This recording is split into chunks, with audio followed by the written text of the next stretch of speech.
Good evening, everybody. Hope you all had a great bank holiday weekend for those of you who are in the UK. We've just had a really fantastic weekend of hot, sunny weather with the sun forecast to continue, and it's absolutely fabulous. They're saying we're going to have the driest May on record, good and bad, I guess, but with us being stuck at home and not being able to have holidays at the moment, it's wonderful that we're getting the opportunity to really enjoy lovely, sunny, warm weather for a change rather than it raining here in the UK.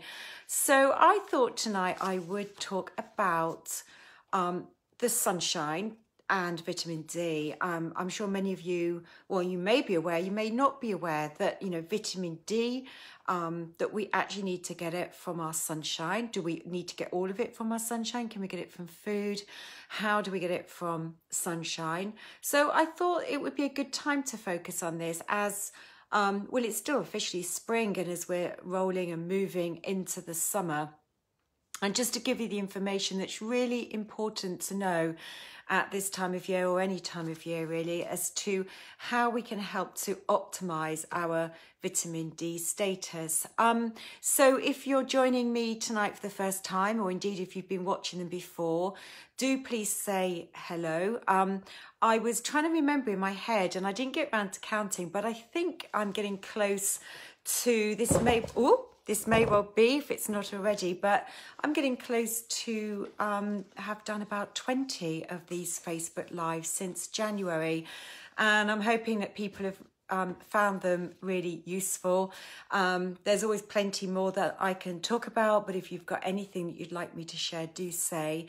And I'm in the process of having the content moved up into a YouTube channel, so that will be available anytime soon. So getting access to all the previous recordings that I've done will be really easy because they'll all be held in one place under Peyton Principles Natural Health. So that's all being created at the moment. So sunshine and vitamin D. So vitamin D, we know it as a vitamin. It is actually a hormone, and it has many fundamental uses in the body.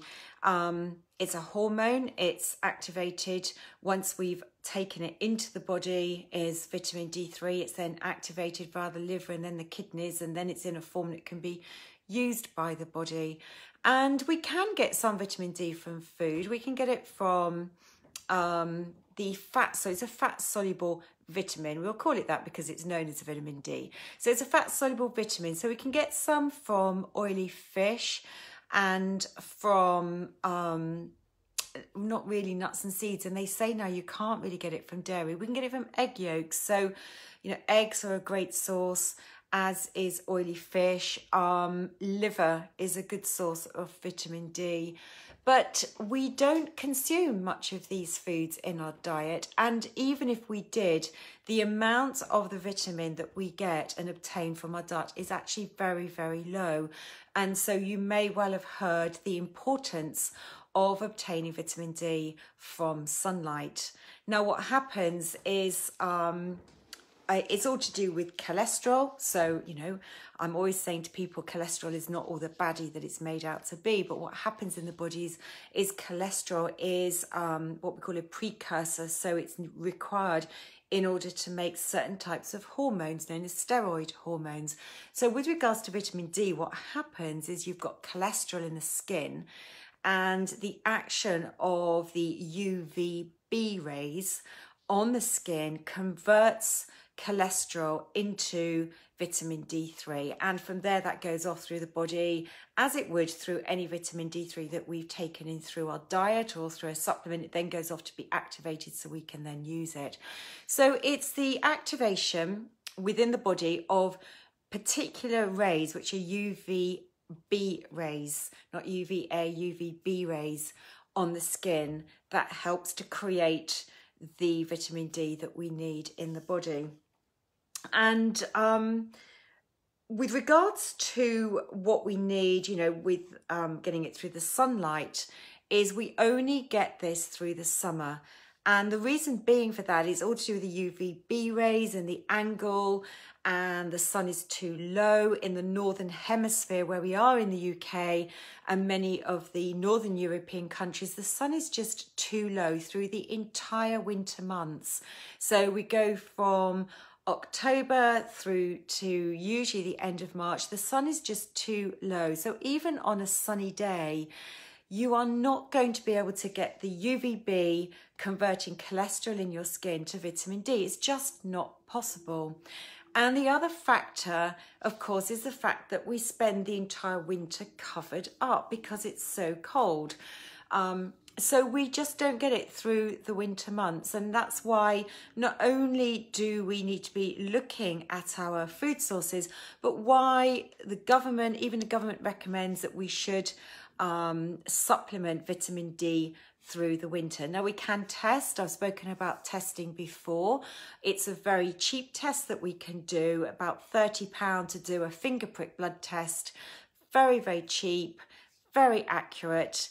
You get results back really, really quickly. So if you want to get a baseline, and I like to do a baseline one of two ways.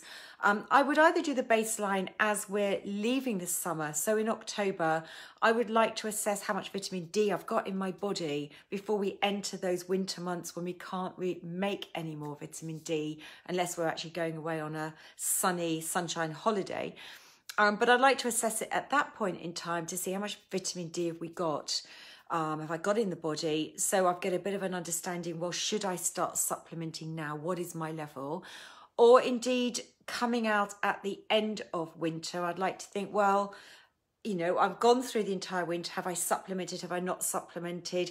And what is my level as we get to the end of the winter? And you might want to do this and do an assessment, not necessarily every year, but get an idea of your status at one of those 2 points in time so you can get an understanding perhaps of, you know, how much sunshine do you need, or do we need to supplement through the winter? I think October is probably the best time to do this, but certainly doing it in March is a good idea to think, crikey, you know, my levels dropped really low. I've done no supplementing through the winter. You know, just what is my level as I end the winter months, my vitamin D levels? I've not been able to make it all winter. And in terms of an optimal level, is a level of about 75, maybe up to 100, some believe is the necessary amount. You may find on government websites or other websites, it may say, you know, it's sufficient to have a level of this 50, and I consider that to be too low. And we need vitamin D for many roles in the body. The one that's most well known is with regards to bone formation, because calcium gets absorbed from the gut into the bloodstream with vitamin D. We need the vitamin D to help the absorption of calcium from the gut into the bloodstream, and from there, of course, we need other cofactors to get the calcium into our bones. So that's why it's heavily and strongly involved in bone formation, and why if you go to a doctor, they will these days give you a supplement that's not just calcium, it's calcium with vitamin D for lots of other reasons I won't go into here. So we need it for bone formation, but it has a very, very important role with immunity. I was looking today at the NHS websites, and I don't know why they need to be so cagey about the important role that vitamin D has with immune status, and it was linked to the coronavirus and information about that. Of course, no one is saying that one nutrient can protect you from any sort of virus and completely protect you and create a really strong immune system. But it's one of the factors that is important. It helps with the production of different types of white blood cells that are the basis of our building a strong immunity, and is also important in what we call regulating and modulating our immune system. So with autoimmune conditions where our immune system starts attacking our own tissues, it's when our immune system goes into overdrive, and when that happens, the immune system's not being switched off, and that's where vitamin D also has a really important role to play. It's also involved in immune disorders and cardiovascular disease. So, you know, let's move on now to sunshine. So I said about the activation through the skin of the UVB rays, and how in the winter the sun is not high enough in the sky to create sufficient the angle for the UVB to penetrate our skin in the northern hemisphere where we are, where we sit in relation to the equator. But of course, as I said, it's really, really cold. So now it's hot, you know, now we've got this optimal time to be getting our vitamin D, and we need to start thinking about how we do that. Now, what happens is we've had it drummed into us that we need to protect our skin from skin cancer. And so we need to use sun protection factor at all times. And this is where we get this conflict, because that is not going to enable you to absorb and create vitamin D in the body. We absolutely have to have skin that is exposed to the sun with no sun protection on. Now, this is not about burning our skin. It has to be done in a controlled way. We want it to not be too early in the morning. So sort of about 11 o'clock, 10, maybe 11 o'clock. Ideally not between 11 and 3, particularly on really, really hot days, because then there is a greater risk of burning. And we do not want to burn our skin, because then that is implicated in skin damage and for cancer, skin cancer. So this is nothing to do with burning our skin at all. We want to expose perhaps our lower arms, or our legs or our lower legs to the sun with no sun protection on, ideally for about 20 minutes, but it's going to depend on how quickly you burn. So it's when your skin maybe start to feel very, very slightly pink, nowhere near the burning stage at all, without the suntan lotion on. 20 minutes is likely to be the maximum that you need. And in terms of how often you do that, there is no set number of days. It's not that it's every day, but it's a really good idea when you can, just to get out in the sun and expose some extremities, your limbs, not your face, particularly us ladies who are very concerned about trying to protect the wrinkles, but your extremities, your arms and legs into the sun without suntan lotion, because otherwise you just cannot get the vitamin D. But as I said, we do not want to burn. So we want to avoid this midday sun and not stay out there for very long at all. Now, if you've got dark skin, then because the dark skin is protecting you from burning, then you're going to need to expose your skin for longer. And there is likely to be a greater need for supplementation for those with really, really dark skins, because the dark skin has such a strong protective factor against the risk of these UVB rays and being absorbed. So those with dark skins are more likely to have a deficiency of vitamin D and will need to expose their skin without sun protection for longer. It's a myth, if you have heard it, that sun can penetrate through glass. It can't. The UVB rays cannot penetrate through glass. So you absolutely have to be outside in the sun to get the vitamin D. Do be aware on cloudy days, yes, we do still get exposure, but you're not going to get as much exposure. If you live in a city and there's high levels of pollution, then that also, the UVB rays have to penetrate through the pollution. So when it's less cloudy and the cleaner the air, then the greater your exposure to the UVB rays is going to be. As we get older, unfortunately, yet another thing that's against us in terms of our ability to produce vitamin D starts to decline. That's not to say you won't produce it, but it will start to decline a little bit. And the other problem with elderly people, they are at really high risk of being deficient in vitamin D. Unless I did a test, I think it's probably a good idea for most to be supplementing all year round. And there's two reasons for this. One is that elderly people do not get outside as much, and those that may be in care homes may not have the ability to be able to go outside, or if they've got some sort of disability, they may not be able to go outside as much. But the other problem for elderly people is they feel the cold. So, you know, how often do you see elderly people in a cardigan or a jumper when to us it's really warm and we're, you know, like now I'm in a t-shirt and I've got my arms out. But for older people, they often feel the cold. and they'll be putting on longer layers often, so they're not ever getting that skin exposed to the sunlight, so that's a risk factor for them.